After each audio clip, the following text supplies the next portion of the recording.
under. Check. Roy 1 splash.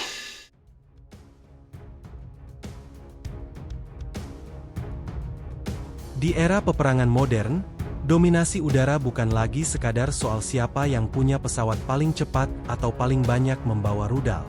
Perang generasi kelima menuntut sesuatu yang jauh lebih canggih. Siluman, sensor pintar, jaringan data real-time, dan kemampuan menyerang sebelum musuh sadar sedang dibidik. Dan di tengah perlombaan teknologi itu, satu nama selalu muncul sebagai standar emas jet tempur modern dunia. F-35 Lightning II milik Amerika Serikat.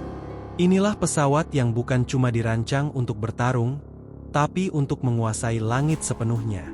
F-35 bukan jet tempur biasa. Ia adalah hasil ambisi terbesar Pentagon untuk menciptakan satu platform tempur yang bisa menggantikan banyak pesawat sekaligus. F-16, F-A-18, AV-8B Harrier, bahkan sebagian peran A-10. Semuanya dilebur ke dalam satu desain. Artinya, F-35 dibangun untuk multi-role sejati. Dogfight bisa, serangan darat mematikan, pengintaian elektronik canggih, hingga komando udara digital. Kelebihan paling mencolok tentu saja kemampuan stealth atau siluman. Desain bodinya dibuat penuh sudut tajam dan material penyerap radar. Dari jauh, pantulan radar F-35 hanya sebesar bola golf. Bayangkan, pesawat tempur seharga ratusan juta dolar bisa terlihat sekecil benda mainan di layar musuh. Ini berarti sebelum radar lawan menyadari ada ancaman, F-35 sudah lebih dulu mengunci target dan menembakkan rudal. Dalam pertempuran udara modern, siapa yang melihat lebih dulu, dialah yang menang. Dan F-35 dirancang untuk selalu melihat lebih dulu.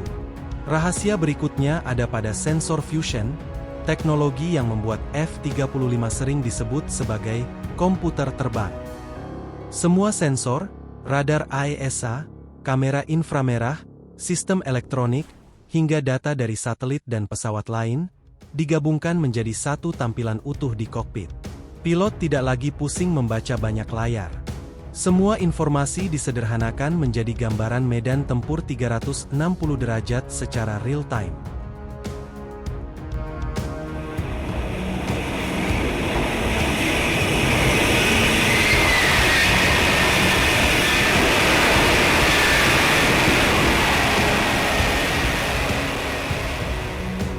Pilot F-35 bahkan bisa melihat tembus badan pesawat.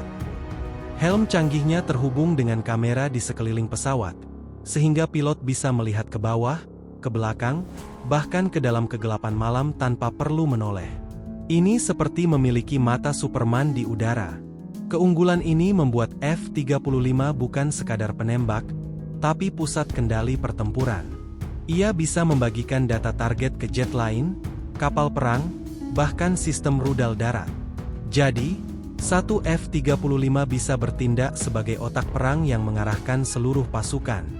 Dari sisi persenjataan, jangan tertipu bentuknya yang bersih tanpa banyak gantungan. Untuk menjaga stealth, F-35 menyimpan rudal di ruang senjata internal.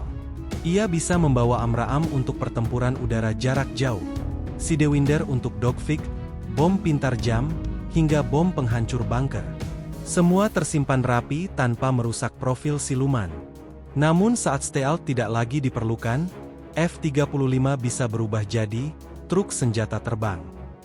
Dengan hardpoint eksternal, kapasitas angkutnya melonjak drastis. Artinya fleksibel, mau operasi rahasia atau perang terbuka, semuanya bisa. Keunggulan lainnya adalah variasi model. Ada F-35A untuk landasan biasa, F-35B dengan kemampuan lepas landas pendek dan mendarat vertikal seperti helikopter, serta F-35C khusus kapal induk dengan sayap lebih besar. Ini membuatnya cocok untuk berbagai kebutuhan militer, dari pangkalan darat hingga operasi laut. F-35B bahkan mampu mendarat di kapal kecil atau pangkalan darurat. Fleksibilitas ini sangat krusial dalam perang modern, ketika pangkalan udara bisa dihancurkan sewaktu-waktu. Mesinnya pun bukan sembarangan. Pratt Whitney F-135 adalah salah satu mesin jet tempur paling bertenaga di dunia. Dorongannya luar biasa besar, memungkinkan F-35 melesat di atas Mach 1 dengan mudah sambil tetap membawa muatan penuh. Akselerasinya cepat, responsif, dan cukup lincah untuk duel jarak dekat.